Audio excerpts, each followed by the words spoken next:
What brands or companies are actually evil?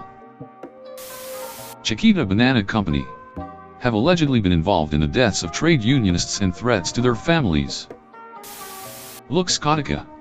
This is one company that runs a monopoly on 80% of glasses in the USA. They also own the eyeglasses stores and the insurance companies and eye doctor chains. Ever wondered why glass and a bit of plastic costs as much as a smartphone? Purdue Pharmaceuticals single-handedly started the opioid epidemic by marketing OxyContin as non-addictive and helpful. Unilever. One of their plants leaked mercury in a forest. Many workers suffered kidney problems. They shut down the plant and moved on while locals are still suffering from the ill effects of mercury dumping. The National Football League sent a crooked doctor to testify before Congress and lie about football turning players' brains into mush. They destroyed the career of the researcher who discovered it. They threatened lawsuits against journals that published the research. They actively misled players about the danger. Yes, everybody knew you could get a concussion playing football. But the league led players to believe it could be managed like any injury. Just get a couple weeks rest and it will heal.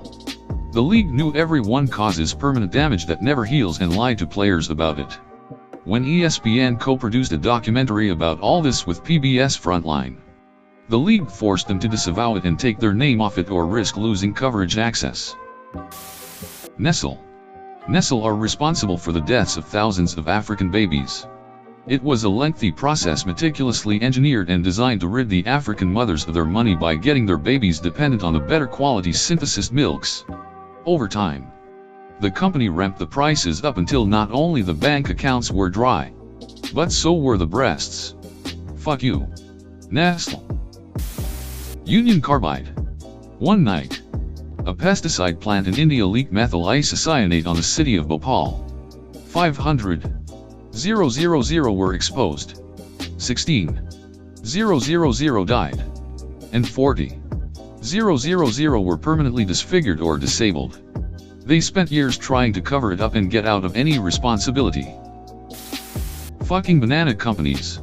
Seriously, look up their history. They would topple entire governments just to be able to pay workers like garbage and sell the bananas to the states. De Beers and their blood diamond. Child slavery cartel. Diamonds aren't even rare. They just keep a hold on the supply to make us think so. This one isn't talked a lot, but companies that make insulin. Some countries have free healthcare or you can buy it for really cheap prices, but what is vital for some people to literally not die or become permanently disabled or go into a coma costs around $4 to make. And it's sold for $178 per vial in America. Like, I'd get if you even sell it for $20 or hell, even $50. But this is just insane. It's just monopoly. There are only 3 companies in the world that produce it, which means they can set any price they want and people will still buy it. BC, we're using your need for health to make money, so you'll buy it whatever the cost, smiley face. Dudes. They're responsible for certifying lots of cocoa farms, especially in Ivory Coast, that abuse West African children in hazardous, grueling labor and let farms continue in nationally protected forests. They put the certified label on imported chocolate to your country when the certified chocolate actually did use child labor swept under the rug. DuPont knowingly poisoned the entire US with a chemical that stays in your body forever and causes health issues and birth defects. There's a whole movie about it called Dark Waters.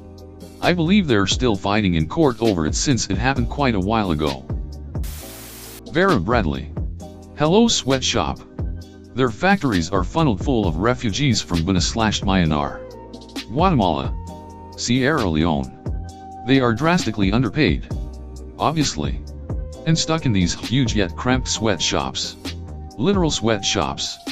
My boyfriend, when I was in my 20s, he worked in factories through Manpower or some such staffing agency. They placed him there for a few months. He learned that they keep the guards on short-term assignments, probably so they can't get enough evidence to turn them in. It was ducked. He said they gave the workers these paper-feeling pajama things and slip-on cheap sandals. They weren't allowed to bring anything into the sweatshop. Not a bag or a phone. Not a lunchbox. They couldn't bring cell phones into the entire facility. My boyfriend was also held to the cell phone rule. He would have to call me from the parking lot before he went in. Because even he wasn't allowed to bring his phone into the building. He wasn't allowed to bring a lunchbox either. It was bizarre. The folks were worked in near torture conditions. Like not being able to use the restroom. Not being able to leave the building during a shift. He said they would work for undetermined length shifts. He wasn't ever given much information about production. About internal affairs. He was just told to watch these crowded rooms. He was supposed to make sure people weren't talking to each other. They weren't allowed to take breaks. It is seriously ducked. And this modern wage slavery happens in the United States. K-pop companies. What they put those women and men through can be cruel and excessive. Oftentimes taking their profits and leaving them with debt. Land O'Lakes. It's a farmer's coop that's supposed to help members. But instead of using many ingredients from their members, they instead, for example, are cutting down jungles to produce palm oil to make fake butter from. It tastes terrible. And it's even worse for the environment. TikTok. It has an algorithm that favors sexual videos. Even when probably half of its audience is under 15. So pretty much the app promotes sexual and inappropriate content to kids. Equifax. No reason they should still be trusted with personal information or credit anymore. AIG. Price fixed for profit insurance against your health. Frankly, I could write a list because I believe most companies listed on the stock market are dissociated from their own leadership goals and abuse the entire economy. Capitalism has run amok. I don't disavow currency, but just short of it. All markets need a lot better regulation. Pharmaceutical company Richardson Merrill. Dr. Frances Kelsey worked for the FDA in 1960, and her steadfast efforts averted a national health crisis in the U.S. Even while Merrill's drug thalidomide was being actively pulled from European markets due to widespread nerve damage and tens of thousands of birth defects. Merrill continued to pressure Dr. Kelsey and the FDA to get it approved for the US market for several months thereafter. There's an incredible TED video about this.